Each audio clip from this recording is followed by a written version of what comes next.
আসসালামু আলাইকুম প্রিয় দর্শক, দর্শকের কথা অনুষ্ঠানে আপনাদের আমন্ত্রণ জানাচ্ছি।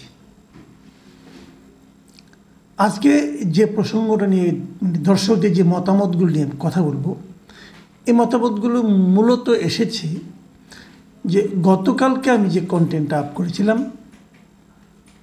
মানে আওয়ামী লীগের রাজনৈতিক ভবিষ্যৎ, বাংলাদেশে আওয়ামী লীগের রাজনীতি আবার করতে পারবেন, অথবা যদি করতে পারে তাহলে শেখ হাসিনাকে নিয়ে করবে, শেখ পরিবারকে নিয়ে করবে, নাকি শেখ পরিবারকে বাদ দিয়ে করবে, অথবা আওয়ামী লীগের যে নেতৃত্ব গত 16 বছর এই দেশটাকে শাসন করেছিল সেই নেতৃত্বকে সামনে নিয়েই রাজনীতি করবে, নাকি সেই নেতৃত্বকে ছাড়া রাজনীতি করবে, অথবা তারা রাজনীতি করতে চাইলেই কি রাজনীতি করতে পারবে, এদেশের মানুষ কি আওয়ামী লীগের রাজনীতিকে আবার মেনে নেবে? এই সমস্ত নানা প্রসঙ্গ, নানা প্রশ্ন নিয়ে আমার গতকালকের কন্টেন্টটা ছিল। নিশ্চয়ই আপনাদের যারা দেখেছেন তাদের নিশ্চয়ই মনে আছে, আর যারা দেখেননি তারা একবার দেখে নিতে পারেন যে কি প্রশ্ন সেখানে আমি উত্থাপন করেছিলাম, তুলেছিলাম আপনাদের বিবেচনার জন্য। তো সেখানে আমি অনেক মন্তব্য পেয়েছি। তো আমি এখান থেকে কিছু মন্তব্য আপনাদেরকে নিয়ে আবার আলোচনা করতে চাই, এই কারণে যে এই মন্তব্যগুলো শুনলে আপনি বুঝতে পারবেন যে সাধারণ মানুষ কি ভাবছে আওয়ামী লীগের রাজনীতি নিয়ে, আওয়ামী লীগ নিয়ে, আওয়ামী লীগের নেতৃত্ব নিয়ে এবং আওয়ামী লীগের ভবিষ্যৎ নিয়ে। আমি সেখানে শেখ হাসিনা পরিবারের বেশ সমালোচনাই করেছিলাম, কিন্তু সেই সমালোচনাগুলো আমার কাছে যেটা মনে হলো যে আমাদের দর্শকরা আমার সমালোচনাকে খুব একটা গ্রহণ করেননি, মানে আমার সঙ্গে একমত হননি। সেগুলো আলোচনা আমি করছি। আমি কিছু কিছু মন্তব্য দ্রুত পড়ে যাব। ওই মন্তব্যর ব্যাপারে আমার আর নতুন করে মন্তব্য করার কিছু নেই, কারণ ওগুলি পড়লেই আপনি বুঝতে পারবেন যে আসলে মানুষের মাথায়, মানুষের চিন্তায় কী চলছে। আমি প্রথম যে মন্তব্যটা পড়তে চাচ্ছি সেটা লিখেছেন মিস্টার সালু ইসলাম। তিনি লিখেছেন, সঠিক কথা স্যার, ভাবেন স্যার, শেখ পরিবারের একজনও ধরা পড়ল না, কারণ হাসিনার কাছে তার আত্মীয়দের মোবাইল নম্বর ছিল, তিনি সবাইকে মেসেজ দিয়ে পালানোর খবর দিছে, আর বাকি নেতাদের তো নম্বর হাসিনার কাছে নেই। দ্বিতীয় যে মন্তব্যটা পড়ছি সেটি লিখেছেন সাইফুল ইসলাম। তিনি লিখেছেন, ভাই আপনার কাছে জানতে চাই, আপনি কি মনে করেন শেখ হাসিনা পালিয়েছে? যদি পালিয়ে যায় তাহলে সেনাবাহিনীর হেলিকপ্টারে কিভাবে পালায়? শেখ হাসিনাকে হত্যা করতে পারে সেটা ভেবে কি সেনাবাহিনীর সহযোগিতায় সেনাবাহিনী পাঠিয়েছে? এই প্রশ্নটা এর আগে উঠেছে। এটা নিয়ে আমি পৃথক আরেকটা কন্টেন্ট কিন্তু করেছিলাম, আপনারা সেই কন্টেন্টটা দেখে নিতে পারেন। সেখানে আমি আমার মতো করে ব্যাখ্যা করেছিলাম। জীবন লিখেছেন, আওয়ামী লীগ টিকে থাকা নয়, আওয়ামী লীগ ক্ষমতায় যাওয়ার জন্য রাজনীতি করে। শেখ মুজিব, শেখ হাসিনা, শেখ পরিবার হলো আওয়ামী লীগের বটগাছ। ওই পরিবার নাই মানে বটগাছটাই নাই। বুঝতে পারছেন? এই ভদ্রলোকের বক্তব্যগুলো কিন্তু আমার যে মন্তব্য ছিল তার সম্পূর্ণ বিপরীত। ওনারা বলতে চাচ্ছেন যে শেখ পরিবারই একমাত্র আওয়ামী লীগ দলটাকে টিকিয়ে রাখতে পারে, আর কেউ নয়। এ সংক্রান্ত আরও কিছু মতামত আছে, আমি পড়ছি। মোহাম্মদ কামরুল লিখেছেন, শেখ পরিবারই আওয়ামী লীগের আস্থার জায়গা, শেখ হাসিনার নেতৃত্বে সেরা। হয়তো তার আশেপাশে কিছু অযোগ্য লোক আছে, পরবর্তীতে সেটাকে সে শুধরে নেবে ইনশাল্লাহ। শেখ হাসিনার পরবর্তী নেতৃত্ব সফল হবে। তানভীরস ওয়ার্ল্ড বিডি লিখেছেন, 75 পরবর্তী সময়ে জিয়াউর রহমান যখন আওয়ামী লীগকে রাজনীতি করার সুযোগ দিয়েছিলেন তখন কিন্তু নেতৃত্বে শেখ পরিবারের কেউ ছিলেন না, কিন্তু পরবর্তীতে শেখ হাসিনা দলের ভার গ্রহণ করেন, কিন্তু আওয়ামী লীগের পরবর্তী জন্মে যাদের অবদান ছিল তাদেরকে মূল্যায়ন করা হয়নি। সুতরাং এখন যদি বিনা বিচারে আওয়ামী লীগকে আবার পুনরায় রাজনীতি করতে দেওয়া হয়, কিছুদিন পরে দেখা যাবে হয়তো সেই শেখ পরিবারের কেউ এসে ক্ষমতা দখল করবে। শেখ পরিবার ছাড়া আমাদের দেশের মানুষ আওয়ামী লীগ চিন্তা করতে পারে না। এই জন্য দুর্নীতিবাদ শেখ পরিবারকে দূরে রাখতে হলে আওয়ামী লীগকে নিষিদ্ধ করা উচিত। তিয়াত হক তিনি লিখেছেন, আওয়ামী লীগের নগর, মহানগর, থানা, ওয়ার্ড, জেলা, উপজেলা, ইউনিয়ন থেকে শুরু করে যত নেতা অতীতে ছিল, প্রত্যেকটাকে দল থেকে বহিষ্কার করতে হবে। এরা দলের প্রতি বা দলের কর্মীদের প্রতি কোনো ভালোবাসা মায়া ছিল না, শুধু টাকা আর টাকা কামানোর পিছে ছিল। এদের একজনকেও দলে জায়গা দেওয়া হবে না। আওয়ামী লীগ ফিরে আসলে কর্মীরা এদের বিরুদ্ধে দাঁড়াবে। সব থেকে বড় ক্রিমিনাল ওবায়দুল কাদের ও তাপস। এছাড়া ইদানিং যারা মিডিয়ায় কথা বলে তাদেরকে বলবো, আপনারা চুপ থাকুন, আপনাদের দলে দরকার নেই। বিদেশে বসে বসে পিকনিক করুন, দলের ভালো মন্দ দেখবে শুধু জননেত্রী শেখ হাসিনা। ইনিও কিন্তু শেখ হাসিনাকে অপরিহার্য মনে করছেন। ডাক পিয়ন লিখেছেন, প্রিয় স্যার, আমি আপনাকে সম্মান করি, কিন্তু শেখ পরিবার নিয়ে আপনার এমন মন্তব্য করে আপনি কাজটি ভালো করেননি। স্বাধীনতার সপক্ষের দলকে আপনি বিলুপ্ত করার পায়তারা করতেছেন। আপনার এই অধ্যত্বপূর্ণ আচরণে আমি বিস্মিত। আশা করি আমার কমেন্টে রিপ্লাই দিবেন। জয় বাংলা, জয় বঙ্গবন্ধু, জয়তু শেখ হাসিনা। আমি যেহেতু উনি রিপ্লাই দিতে চেয়েছেন, আমি রিপ্লাইটা ছোটো করে দেই। ভাই, আপনি যেটা বলেছেন এটা আপনার মতামত, এই মতামত নিয়ে আমার কোনো বক্তব্য নেই।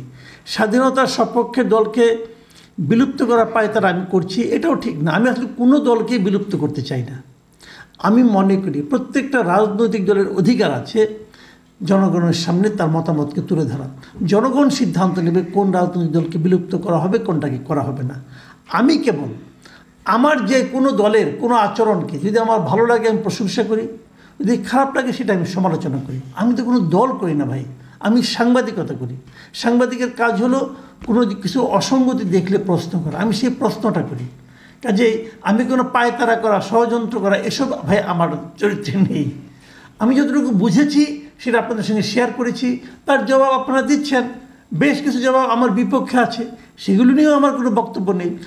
মানুষ দুই বক্তব্যই শুনুক, মানুষ সিদ্ধান্ত নেবে তারা কী চায়। দেলোয়ার হোসেন লিখেছেন, মাসুদ কামাল সাহেব কি জিনিস বোঝা মুশকিল, আপনার হাসিও বুঝি না, আপনার কান্নাও বুঝি না। ব্যাপারটা ঠিক আছে, ওনার বক্তব্য একটু শ্লেষ আছে, তবু আমি মনে করব যে এটা ঠিকই আছে। কারণ উনি হয়তো বুঝতে চেয়েছেন যে আমি আসলে কোন দিকে, আমি কি আওয়ামী লীগের দিকে, না বিএনপির দিকে, না জামাতের দিকে, না ছাত্রের দিকে, নাকি ইউনুসের দিকে, এটা বোঝার চেষ্টা করছেন। আমি এক একবার এক এক কথা বলি, এই জন্য হয়তো উনি বুঝতে পারেন না। আসলে কিন্তু আমি কারোরই দলে না, আমি কোনো দলের পক্ষে এবং বিপক্ষেই নেই। আমি যেটা ফিল করি সেটা আমি বলি। আমি মনে করি কোনো দলই শতকরা 100% সঠিক না, আবার কোনো দলই শতকরা 100% বেঠিক না। যখন যেটা ঠিক পারি ঠিকটা প্রশংসা করি, বেঠিকটা সমালোচনা করি। এ ধরনের আরও কিছু মন্তব্য আছে, পড়ে শোনাচ্ছি। ইরফান টেক লিখেছেন, মাসুদ আর ভালো হইলি না, কেমনে আজকে বিএনপি কালকে বিএনপির হয়ে কথা কন, একই কথা আমি জবাব দিয়েছি একটু আগে। বরুণ দে লিখেছেন, আওয়ামী লীগ বাদ দেয়া বর্তমানে দেশে যা চলতেছে তাই নিয়ে কথা বলুন সাহস থাকলে। ভাই, সাহস আছে কিনা জানি না, তবে তা নিয়ে আমি নিয়মিত কথা বলি। আপনি যদি আমার জাস্ট পূর্ববর্তী 2-3টা ভিডিও দেখেন তাহলে দেখবেন আমি দেশে যা চলতেছে তা নিয়ে বেশি কথা বলি ইদানিং। আব্দুর রাজ্জাক লিখেছেন, সাংবাদিক মাসুদ কামাল স্যার, আপনি অর্থ নিয়েছেন কিনা জানি না, তবে বাংলাদেশের লক্ষ মানুষের ভালোবাসা নিয়েছেন আপনি। উনি আমার একটু প্রশংসাই করেছেন, ওনাকে ধন্যবাদ জানাচ্ছি। মোহাম্মদ ইকবাল মিয়া ফজল তিনি লিখেছেন, মাসুদ ভাই সত্যবাদী বলেই তো আপনি বুক ফুলিয়ে নানান জায়গায় কথা বলতে পারছেন, এর থেকে জীবনে আর বেশি কিছু কি পাওয়ার আছে? আওয়ামী লীগের শাসন আমলে যে নামধারী চাটুকার সাংবাদিক ছিল তারা এখন কোথায়? তাদের বর্তমান সমাজে কি অবস্থা? আর আওয়ামীপন্থী নেতাকর্মীদের লুটপাটের কথা বাদই দিলাম।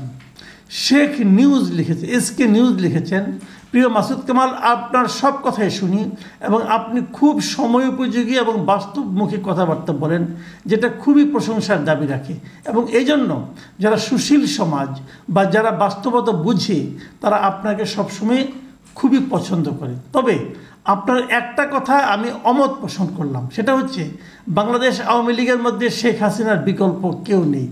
এবং আওয়ামী লীগ বলতে যত নেতাকর্মী আছে সবাই শেখ হাসিনাকেই বুঝে এবং তাকেই লিডার হিসেবে গ্রহণ করে নেয়।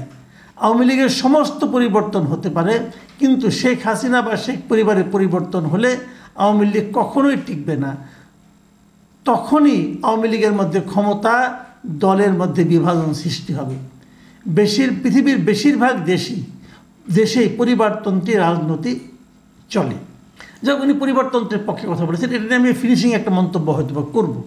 ওয়েব 3 সাইডস লিখেছেন, মাসুদ স্যার আমি জানি আপনি এন্টি আওয়ামী, তারপর আপনার ভিডিও দেখি, কারণ আপনি সরকারে চামচামি করেন না, সেই জন্য। হাসিনা খালেদা জয় তারেক একটা ব্র্যান্ড, এদের ছাড়া দল দাম পাবে না।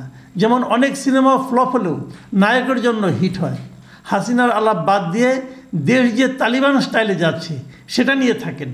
আমি ওয়েস্টার্ন দেশে থাকি, তাই আরও বেশি বুঝতে পারছি যে দেশ খারাপ যাচ্ছে। এটা শুধু আমি না, আমার সাদা বন্ধুরা, এমনকি পাকিস্তানি মানুষও আমাকে বলে যে কিরে তোদের দেশও আমাদের মতো নিচে যাবে। শওকত শিকদার লিখেছেন, আওয়ামী লীগের তৃণমূল নেতাকর্মীদের অবমূল্যায়নের ফলে আওয়ামী লীগের পতন ত্বরান্বিত করেছে। তৃণমূল নেতাকর্মীদের দরকার নেই এই চিন্তা করে নেতা, এমপি এবং মন্ত্রীরা দেশব্যাপী লুটপাট করে বিদেশে টাকা পাচার করেছে।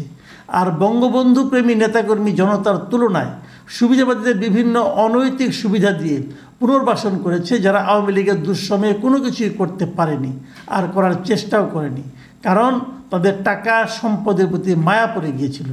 আর দেশব্যাপী সুবিধাবাদী লোভী নেতাদের দ্বারা হয়রানির শিকার হয়েছে, যার খেসারত দিতে হয়েছে। সালমান লিখেছেন, মাসুদ কামাল ভাই একটা কথা মনে রাখবেন, বাংলাদেশের মানুষের স্বভাব গোলামির স্বভাব। বাংলাদেশের মানুষকে আপনি ইউরোপ আমেরিকার মতো ভাবলে চলবে না। বাংলাদেশের মানুষের মন মানসিকতাই পরিবারতান্ত্রিক। আমি নিশ্চিত করে বলে দিতে পারি, আওয়ামী লীগের দায়িত্ব শেখ পরিবারের বাইরে কাউকে দিলে আওয়ামী লীগের কেউই মানবে না। শেখ পরিবার বলতে আমি বুঝিয়েছি শেখ হাসিনা, জয়, পুতুল, আরেকজন সদস্য যোগ করা যায় শেখ রেহানার ছেলে ববি। এর বাইরে আওয়ামী লীগের নেতৃত্ব অন্য কেউ নিতে চাইলে আওয়ামী লীগের মানুষই মানবে না। হাবিবুর রহমান লিখেছেন, বিএনপি শুরু থেকেই বাংলাদেশে একটি উদার গণতান্ত্রিক দল। ৭৫ পরবর্তী আওয়ামী লীগের পুনঃপ্রতিষ্ঠিত করার সুযোগ করে দিয়েছিল জিয়াউর রহমান। গত ১৫ বছর সে আওয়ামী লীগ বিএনপির উপরে যে অত্যাচার নির্যাতন করেছেন তা সকলেই জানেন, দেখেছেন। এখন আবার বাংলাদেশে আওয়ামী লীগের পুনরায় রাজনীতিতে ফিরে আসার একমাত্র উপায় সেই বিএনপি, কারণ বিএনপি একটি উদার গণতান্ত্রিক রাজনৈতিক দল। বিএনপি ভিন্ন দল, ভিন্ন মত, শক্তিশালী রাজনৈতিক প্রতিপক্ষ পছন্দ করে, এটাই গণতন্ত্রের সৌন্দর্য। 1 2 3 কান্ট্রি বল গাই লিখেছেন, মাসুদ ভাই আমি চাকরি সূত্রে দেশের পথে প্রান্তরে যাই।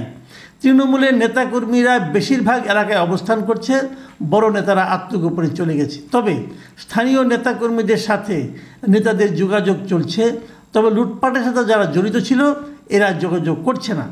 এই সরকারের ব্যর্থতা এবং জামাত শিবিরের আধিপত্যের কারণে আওয়ামী লীগ পুনরায় ফিরে আসবে। শেষ মন্তব্যটা পড়ছি।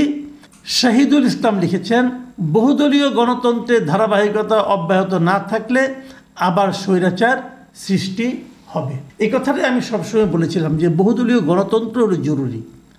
বহুদলীয় গণতন্ত্র যদি না থাকে, যদি কোনো একটা দলকে গায়ের জোরে নির্বাচনী প্রক্রিয়া থেকে সরিয়ে দেওয়া হয়, তাহলে সেটা কিন্তু নতুন এক স্বৈরাচারের জন্ম দিতে পারে, অথবা সে ধরনের প্রশ্ন উঠতে পারে।